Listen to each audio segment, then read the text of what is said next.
What's going on? I'm Cameron Reeves, host here on Reeves Rules Podcast. We've got a wonderful guest with us, the owner of my favorite gym in the entire world, Johnny O. He's got a lot of great wisdom and great stories to tell us here today. Thank you for being here, Johnny. It's my pleasure, my man. We appreciate you, and I'm happy to be here. Absolutely, that's what it's about. So take me back to the 70s. What was it that got you fired up, picking up a weight, and getting after it? I've thought about this a lot. Professional wrestling. But, you know, we're going back to the 70s. I had, there wasn't a lot to do like today. We had literally 4, maybe 5 TV channels, and there wasn't a lot of programming. Around 1 a.m., they would sign off. Can you imagine? We're signing off. We'll see you at 6 a.m. And so there wasn't a lot of programming, but they had Saturday morning wrestling. And the guys with the good physiques kind of, grabbed my interest. And I wanted to start working out. And Santa Claus brought a weight set one year when I was 10 or 11. And my brother and I, we set it up and we started working out. And in the house I grew up in, and my mother is actually still living there. And I go in there and I look at that room, and it's like the size of a closet. It's so tiny. But I closed the door on it, and I used to have all of my workouts thumbtacked to the door, and they're still there. So, that's awesome. And I went back and looked at it in 1972, 73. I was looking back, I really was ahead of my time because I wrote down everything so that I would see my progress. And not knowing at the time, that was a pretty bright thing to do, because that's how we get better, by visually seeing our progress and our success. So that's what made me get into it.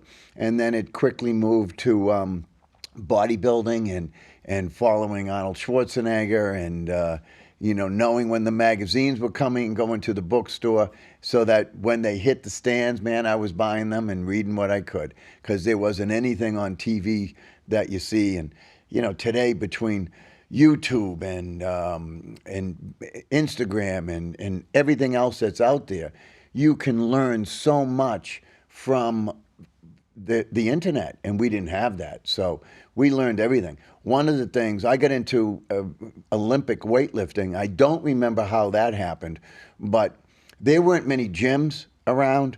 There certainly weren't many people doing Olympic weightlifting. So I did get into that. And I learned how to do the 2 lifts, the clean and jerk and the snatch, from a book. And Wow. One of the chapters was on doing the snatch. And you know how you take a photo and you hold it down and click, click, click, click, click, click, and it would get you like 50 photos?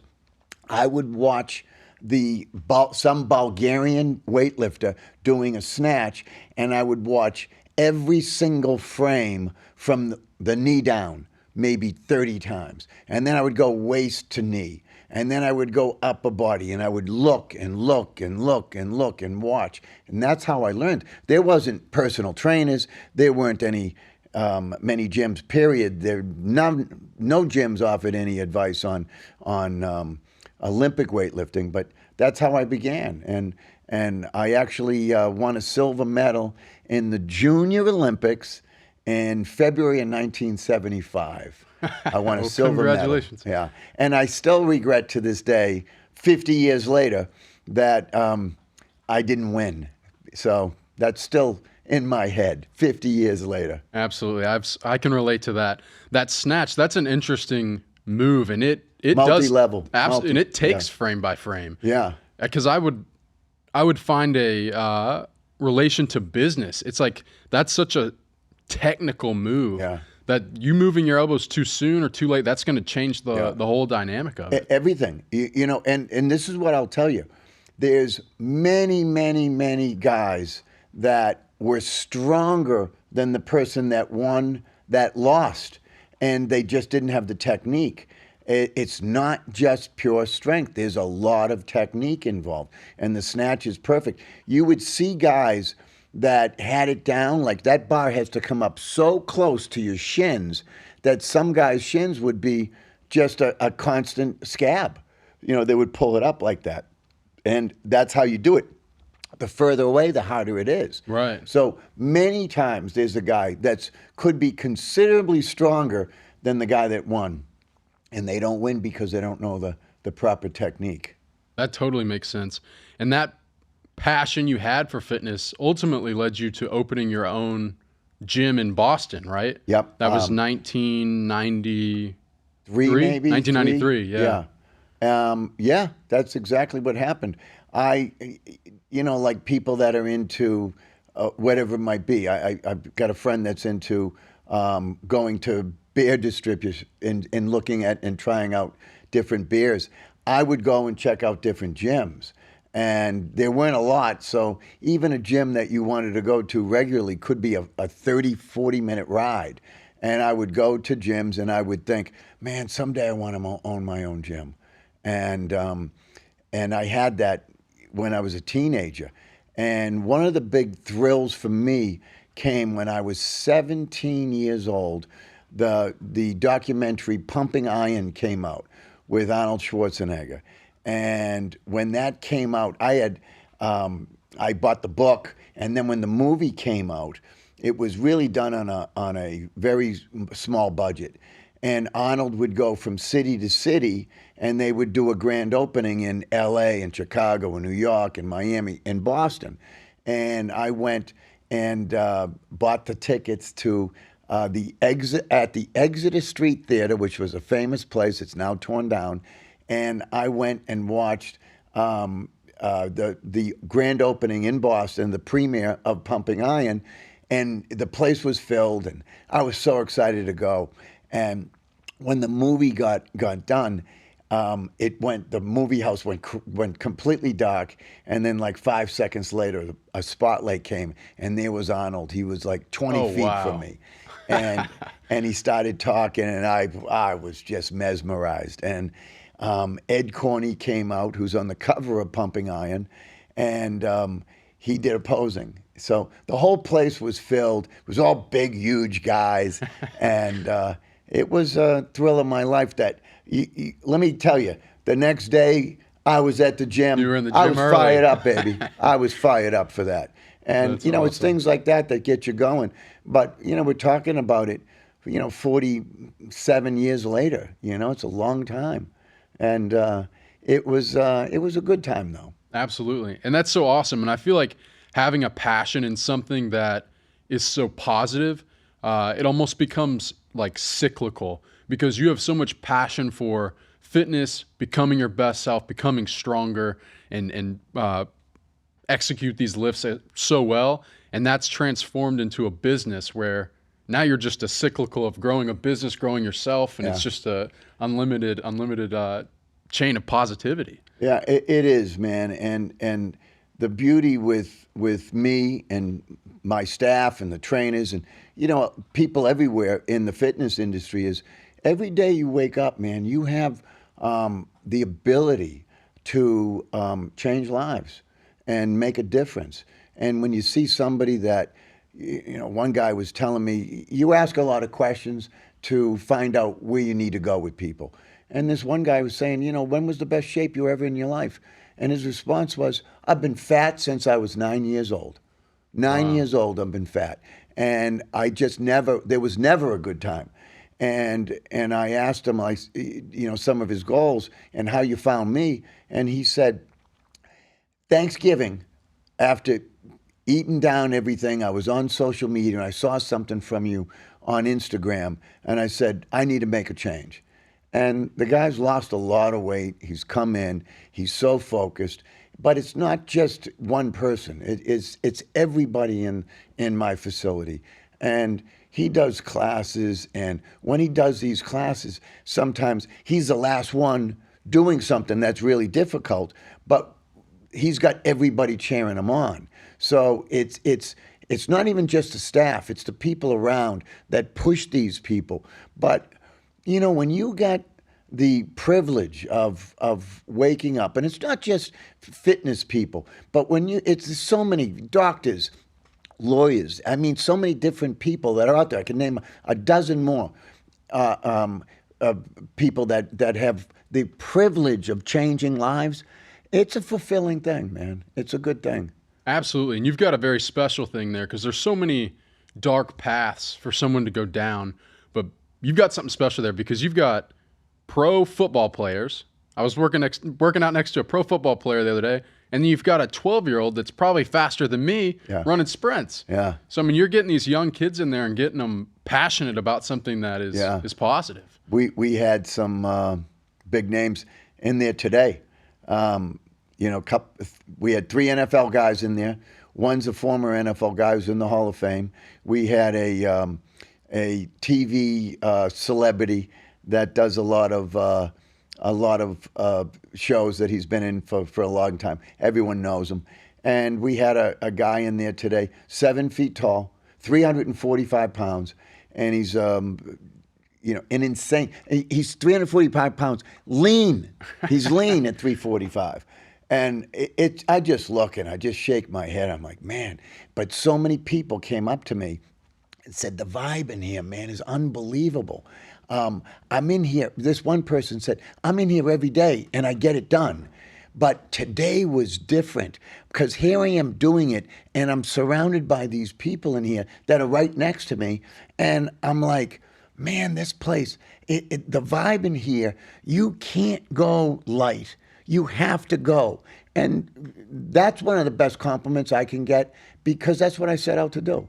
When I walked into the gym the first time I saw it, I walked in and within 60 seconds, I envisioned what is there today. And right down to the vibe I was looking to get. So our vibe, basically and simply put, it's very conducive to results. If you work out at my place for 30 days, you ain't going back to UFit or Planet Fitness or LA or any of those big box gyms. Call them out. Because they're not there. There's no vibe. There's no energy. Someone's working out, and you have to walk up and say to them, think I can get a set in while you're texting? And that's what I would say to people. In other words, I'm kind of verbally slapping them in the face by saying, come on, man, get to work. That's why we're here. You're getting nothing done by sitting here and doing a set and then texting. It's why are you even here? You're wasting your time and your money. Get serious. That's so true. And it's that community that you've built. Everyone in there wants to be better, and everybody's on a different journey. It doesn't matter if you're starting at the bottom or if you think you're at the top. We're all here to get better, and I love that. 100%. What did you learn from your first gym in 1993 that's been able to allow you to create Johnny O's and create that vibe? Several things. Number one, when you do something for the first time, you're doing it without knowledge of having any experience. So when you do your first gym, you get some experience. And I did that, and when I moved down here and sold my gym, every time I went around and went to different gyms, I would say, I like this part about this gym. If I do another gym, that's what I'm going to do. I don't like this. I like this. And I would see equipment that I liked, and I would do that. And I would say, this is what I need to get. So it was a lot of that, but it really came down to, you got to know what you're selling. What are you selling? What is it that you've created that you're trying to sell? Because this is the oldest form of business. I've got something that you need, and I need to sell it to you. Well, that to me became results. It was one word, And if I talk to people all the time and I say to them, what is it that you're selling? Oftentimes they don't know how to answer that. Well, I sell results. And the way I sell it is I get you talking about your failures. Because guess what? Probably 95% of the people out there have failed in their attempt at joining a gym and being successful in getting the goals and achieving the goals that they set out for. And we point that out to you. And then we point out why and how we're different. And so we have a set mission, that we're looking to do, and we're selling results. When we make the sale, let's put it this way. When a big box gym makes a sale, they say, get out of the way, who's next? Right. We look at it like, you're coming in here, you just signed up, now we got to follow through on what we want to do. So let's talk about your success. Let's talk about what you want. What are your goals? And oftentimes it's a month after they join, and I want to talk to people and say, how is everything going? Every day I'm pulling a card out of my pocket and saying, listen, one day you're going to hit a wall. You're going to hit a hurdle, and it's going to happen because of life. There's a million reasons. When you hit that hurdle, you come talk to us. We'll sit down, spend 5 or 10 minutes, and we will find a solution for getting you over that hurdle, because it's going to come. It happens to everybody. Absolutely. And so that's what we set out to do. So we sell results, and we teach you what it is that you need to know. So, if I talk to somebody and I say, what do you do for a living? They don't even have to answer the question. And I know that I can't do your job, so why should I expect you to do mine? And you just have to point it out. It's pretty simple, right? You don't know the things I know. That's why you're hiring us. That's why you're coming in here. That's why you're working with the personal trainer. So you need to learn these things. And that's why group classes work so well, Kim, because the reason is they get out of work at 5 p.m. They come to my gym. They change into their workout clothes. They go outside, and they get motivated by the instructor. They get told what to do by the instructor. They get corrected by the instructor. They get motivated by the facility, by the music, by the people around you. We get challenged. We work out hard for 1 hour. We don't have to think. You don't have to think. You show up at the gym and everything falls into line. Do what you're told.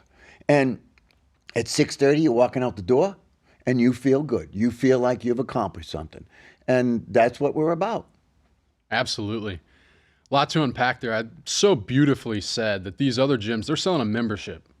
Yeah. You're selling results. You're selling something authentic. And I feel like that's such a pivotal thing that people don't understand so much, just because there's so much content out there today, that authenticity is lacking. Yeah. And that's the same thing we do in our business. We don't sell socks at Peel Bar. Yeah. We're selling self-love, motivation. Yeah. We're selling, self-improvement. And there's a lot of overlap there. And that's why we've had success, is because we're looking at, hey, we care about you. We're not just trying to sell you something and see you later. Right. That's really cool. And it makes them feel good, too. 100%. When they put something on. And you know what? And it makes you feel good. Yeah, because you're helping somebody. I still go out and I see people that are wearing, their 12-year-old T-shirts. They're ragged. And it's like, don't you want to feel good about yourself? Put something on that feels good, that makes you confident when you're walking around. I don't know why people are still not taking care of themselves. So in that sense, we're in similar businesses. We're changing how people feel about themselves. Absolutely. And clothing is a big part of it. It really is. For sure it is. You started Johnny O's a few weeks before the 2020 COVID 5 weeks shutdown, before. Right? Yep. Walk me through that. I mean, I've started a business, but not a in-person business where I need people to show up in the midst of a lockdown. It's kind of like what we were talking about before this podcast started. When life throws things at you, and and every person that walks this earth at some point faces adversity, and it's how you come out of that adversity that kind of measures who you are as a man. And first of all, I wasn't in it alone. It was literally worldwide. So it wasn't just me going through it, it was everybody. The difficult part was when we take on a challenge, a weekend course on physical therapy, a weekend course on anything, or longer things like going to college. Everything has a timeline, right? So it's a weekend course. You got to go there and you got to get involved for one weekend and embrace it and understand that that's what's going on. When you do university, you go to college. I got 4 years. I can't F around. I got to get this done. This is about my future. When you have kids, that's a responsibility. You got a lifetime responsibility then, but definitely a strong 20-year responsibility. So you embrace what is in front of you. When I opened Johnny O's, I knew I had 4 or 5 years of work to get it going and build it up. And you embrace that. You're ready to go. So all of a sudden now I'm going home on a Friday at 5 o'clock because we were forced to shut down. And I go home and I'm sitting outside by my swimming pool. And I said, what the fuck am I going to do? And instantly I answered my own question. I said, fuck this. I'm going to work tomorrow.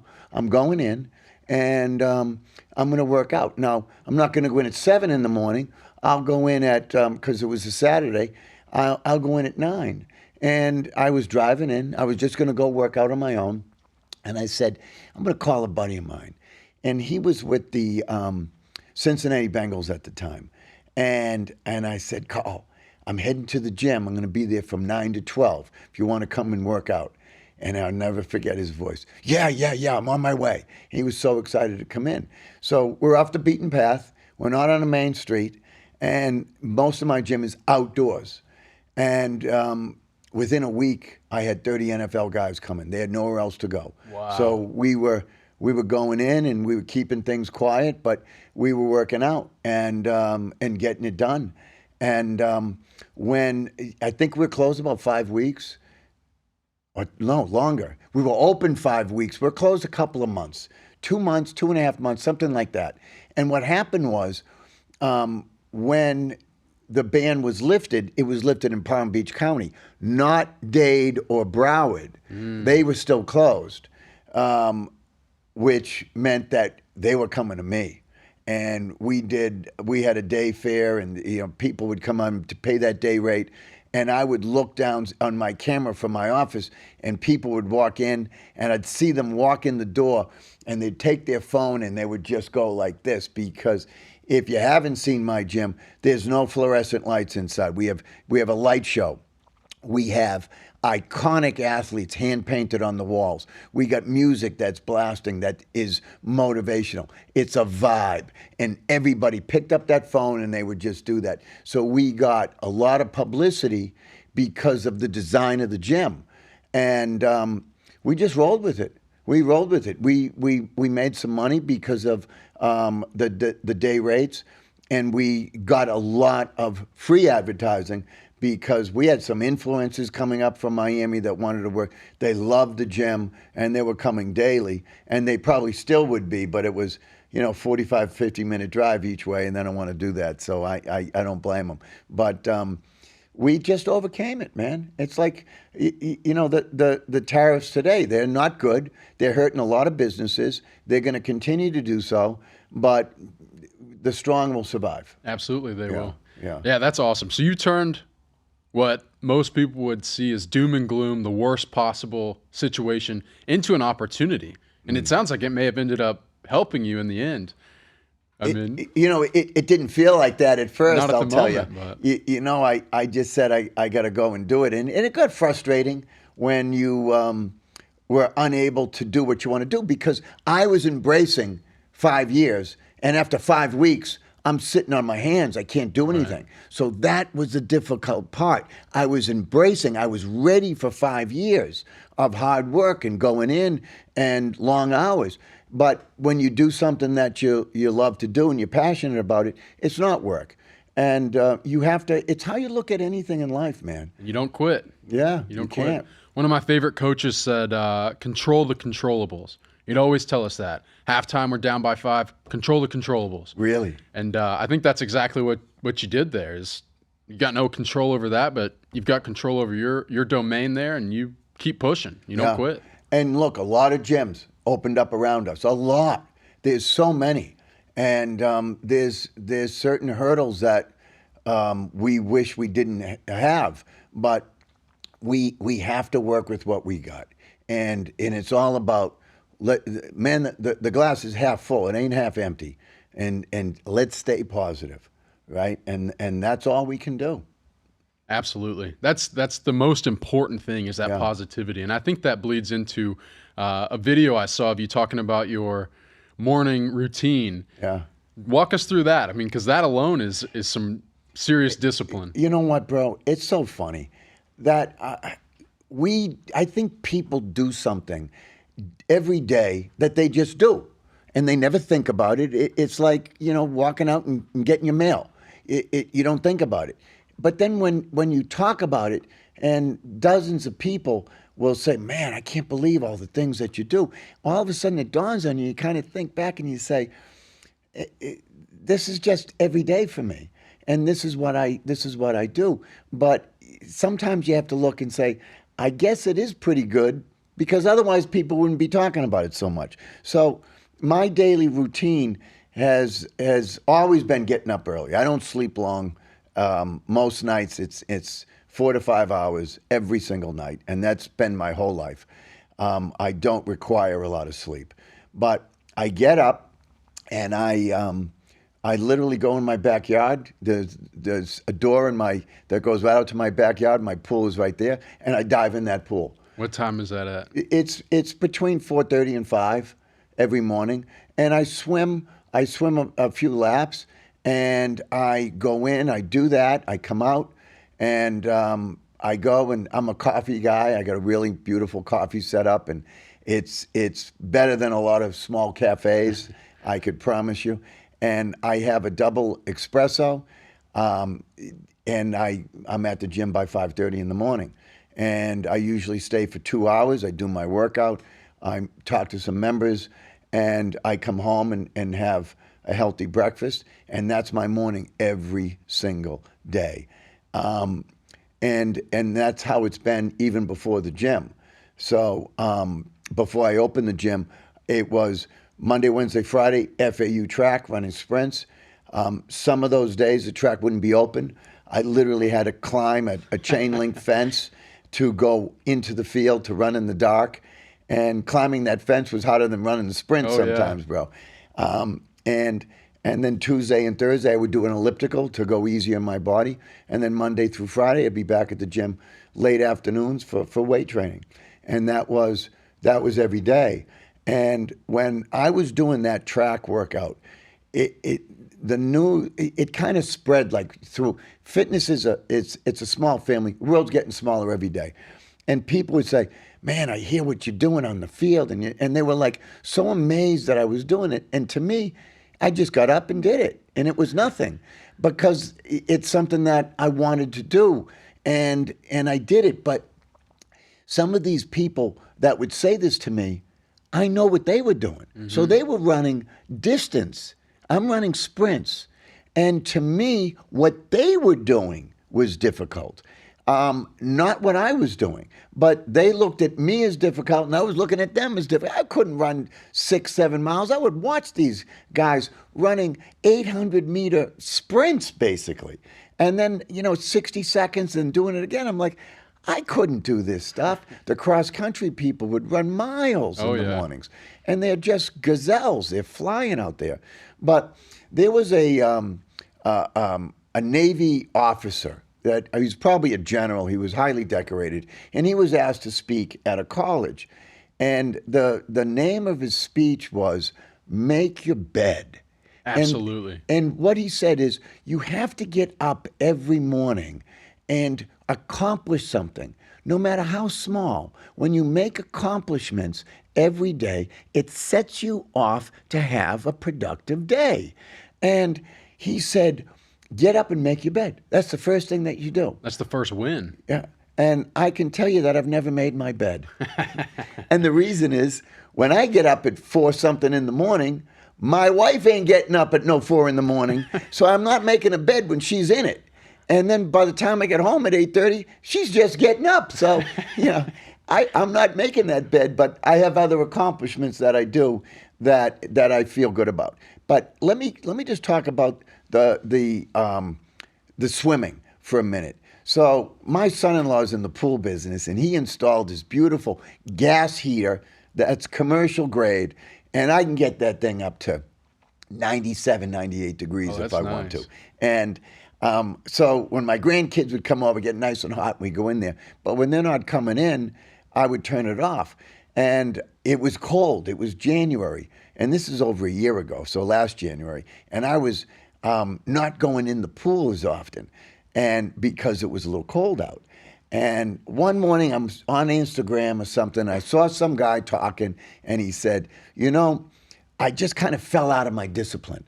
And I finally just looked at myself and said, stop being a fucking pussy and do it.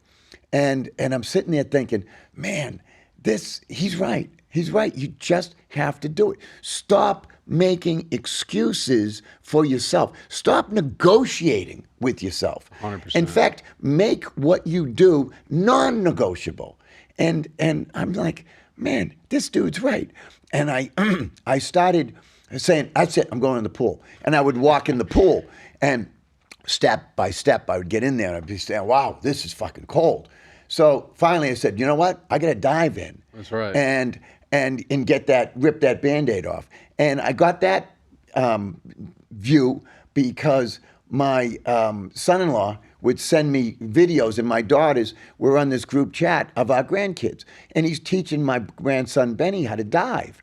And you just stand over the pool, you put your hands out, and you dive in, and you fall in. That's how you do it. And it dawned on me that I hadn't dove in a pool in probably 20 or 30 years.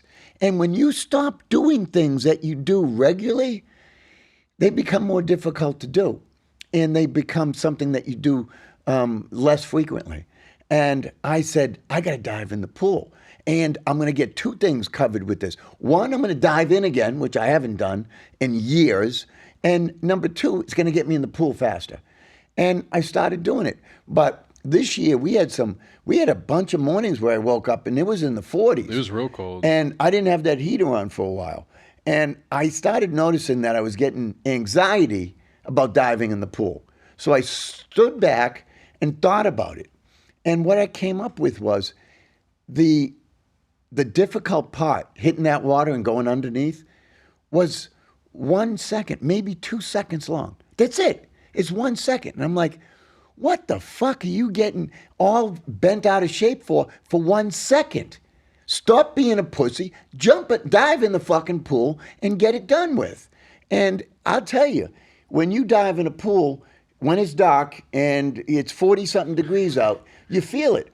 But it's a good feeling. You come out, you're ready to go, man. You're ready to go now. It only took 1 second. And it takes 1 second. That's really what it was. So why fret over 1 second, man? So look at what is bothering you and break it down. Break it down. 1 second. As soon as I did, there's no problems.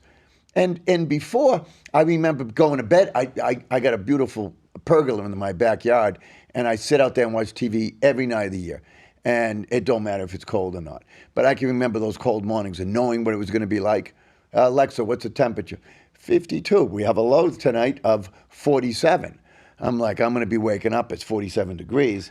And I would start thinking about it at night.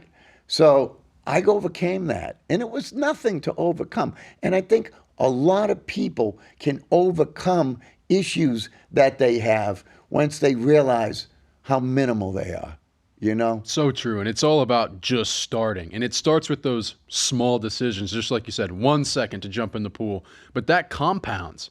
That's the biggest True. compound interest in the world is you make that one decision to jump in the pool. Now you're fired up. Now you're going to your place of work and you're putting in that 1% more every single day. That's how you build a successful business or whatever it is that you're trying to do. Just start. Yeah. 1% each day, you're going to get there. But you walk away from the pool, now you're 1% in the other direction. Yeah. And you couldn't be more right. So look for minor accomplishments. And when you do a bunch of minor accomplishments, they add up. I talk to people and I tell them it's about physically seeing your accomplishments and your progress. Let me explain. If you're doing a treadmill and you get on that treadmill on Monday and you have 5 things that you can measure your success on. We got time, we got speed, we got incline, we got calories, and we got distance. There's 5 things that we have. Now, if you write those 5 things down, and then on Wednesday you come in and you're going to do that treadmill again, you look over those 5 things and you say, I'm going to beat 1.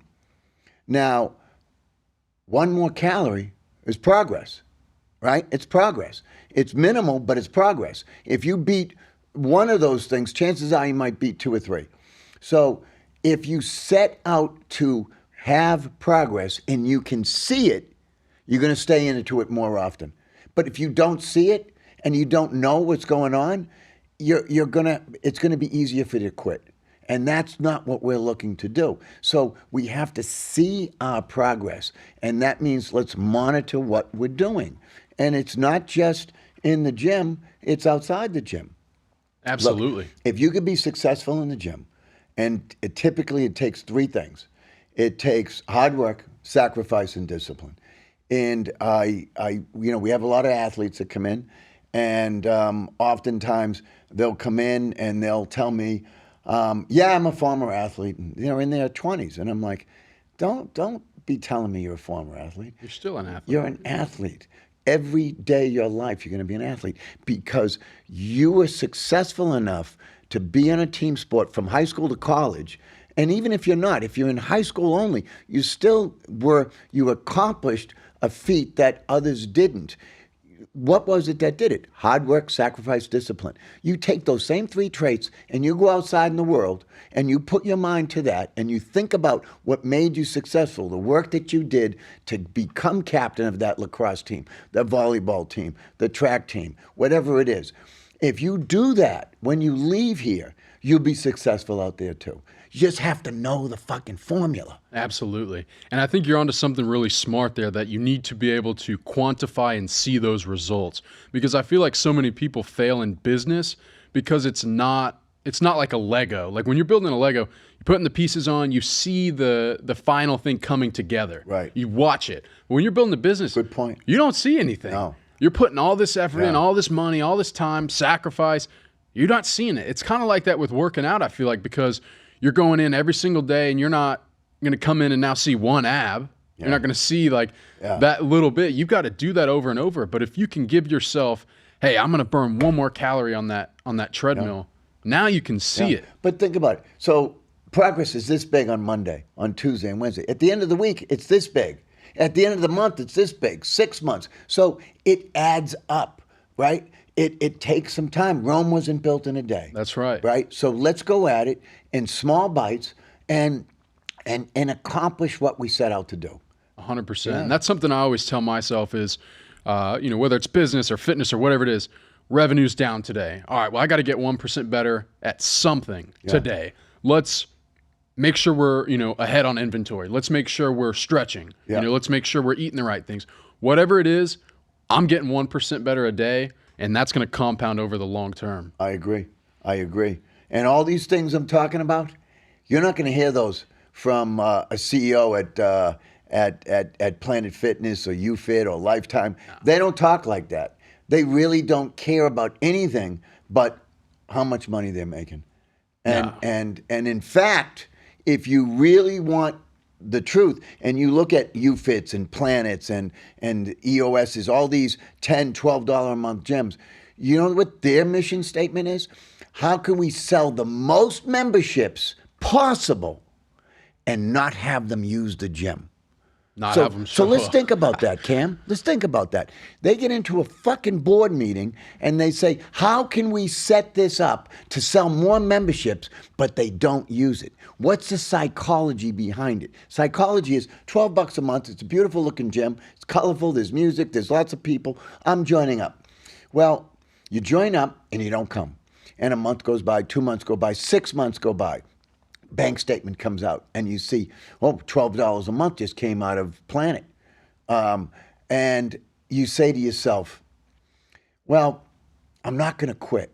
You know why? Because if I quit, then I am never going to get results. If I quit a $12 a month gym, I mean, they even advertise, it's less than a pizza, That's their advertisement. That's what they do. Well, let's talk to the people that are going to listen to it. You eat a lot of pizza. We're going to say, man, it's less than a pizza, $12 a month. And they do it. And then they'll say to themselves, they appease themselves. And they'll say, look, I'm going to Jamaica in July. I'm starting June 1st. Well, guess what? June 1st comes and goes, and you haven't been in the gym. And it's the psychology of the sale that keeps them there. But it's people sitting around a boardroom that sickens me to think that we're discussing how we can get your money and not service you. And in my board, my conference room, and in my office, we have meetings.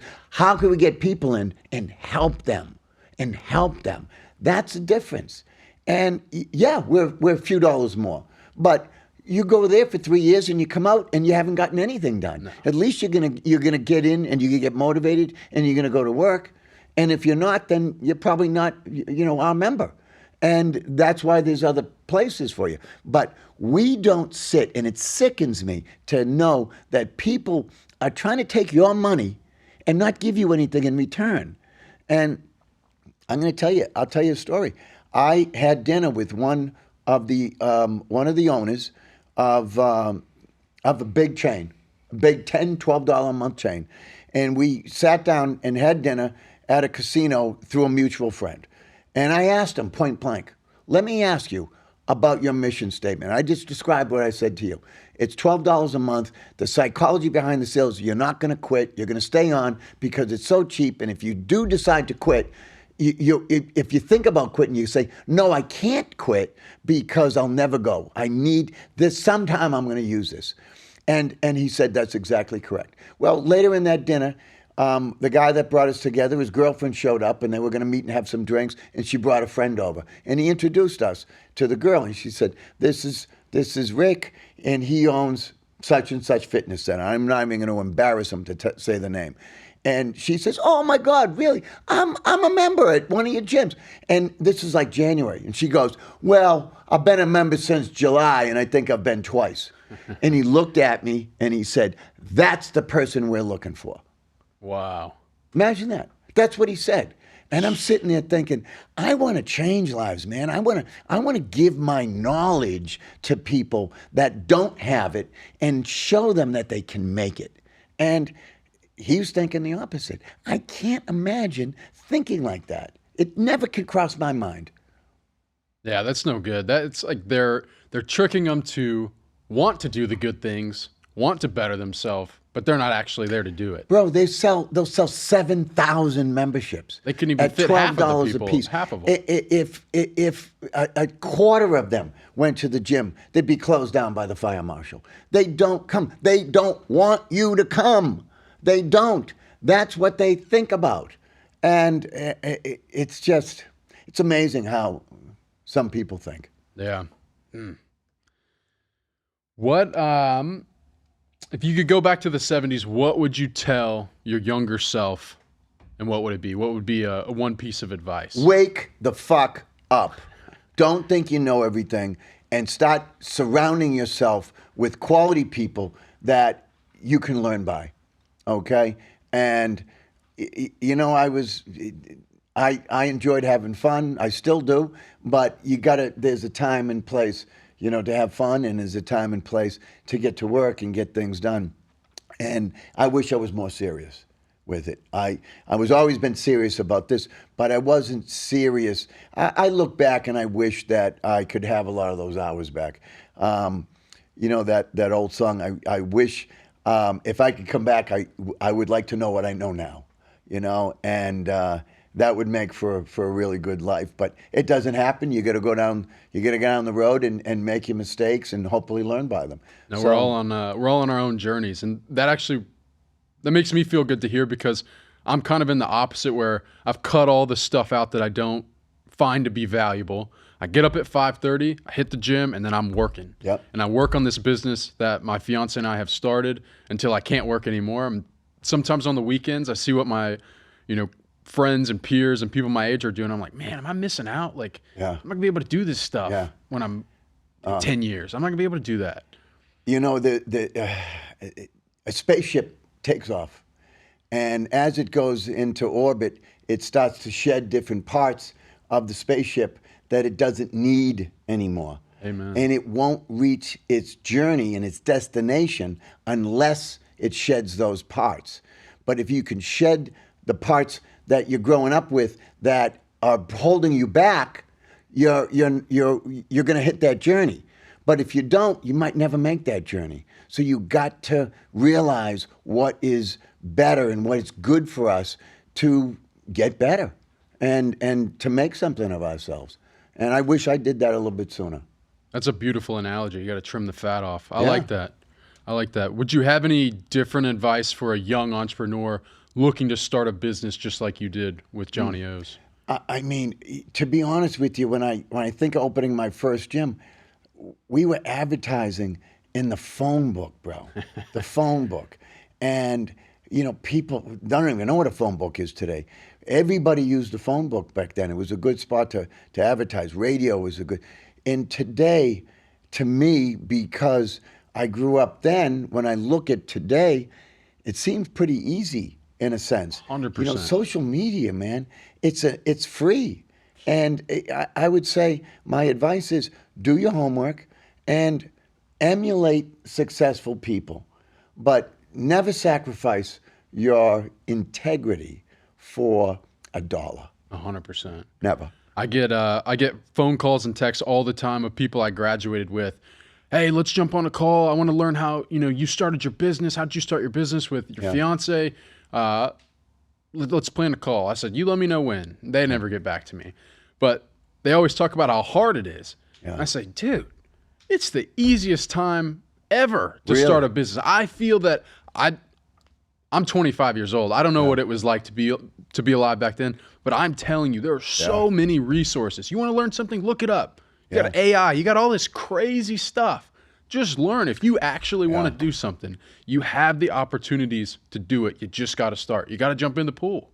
You do. A good point. I mean, I think what you just said at 25, I don't think it's normal.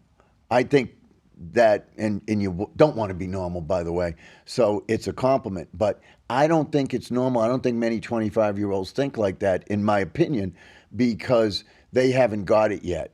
And what you said was pretty simple. If somebody tells you something, we could pick up this phone and find out if it's real very quickly.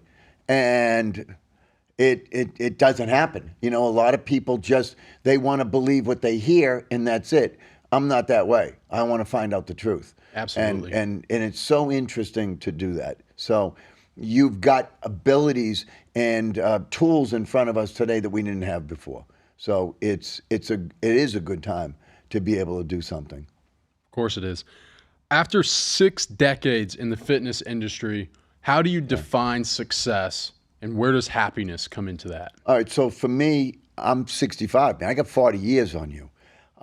My success comes from hearing people tell me how good they've done, and show their appreciation to me as to thanking me for building what they've got. Seeing people walk in the gym, and remember, I see people every day, and so for me to see a change in somebody, and a big change, is a real big accomplishment, and I notice it and I let people know. But those people that haven't seen them in a long time must be just blown away. So my success comes from helping people and from the comments that they tell me, both in person and online, and it's a good feeling. But it's all about it's about giving back. It's everything in life. When you have a knowledge and you retire from something, worst thing you could do is do nothing. Give the knowledge back to people, Dude, the knowledge you're going to have in 40 fucking years from now? You're going to have a lot. And when you talk about that and you pass that along, it helps people that are growing up behind us. And I talk to people in my office all the time, and I'll say, look, and I give them advice, and we talk. Sometimes people come to me, hey, can I talk to you about, I got a job offer, I want to talk. And they want my advice. And I take that as a compliment, But when I'm giving them that advice, I always say to them, listen, someday you're going to be on this side of the desk, and it's going to be your turn to give back. Don't fucking forget it. I love that. I love that. That's awesome. Well, this has been absolutely incredible. I can't thank you enough, Johnny. This is incredible. I'm going to see you tomorrow at early in the morning. Yes, sir. If you need a gym and you're anywhere near the Boca Raton area, you've got to check out Johnny O's. I swear it is the best gym in the country. You got to get out there, get in the sunshine, and lift some weights. Thank you so much. If you have any questions, feel free to shoot me a DM.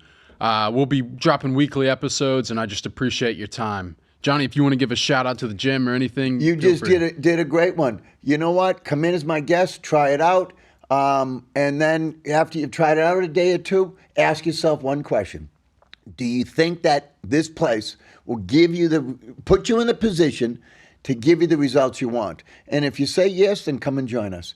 And if not, we're happy to have you. So come and check us out. You're going to say yes. We appreciate you joining us. Thank you so much, and we'll see you next week. Good. That's awesome.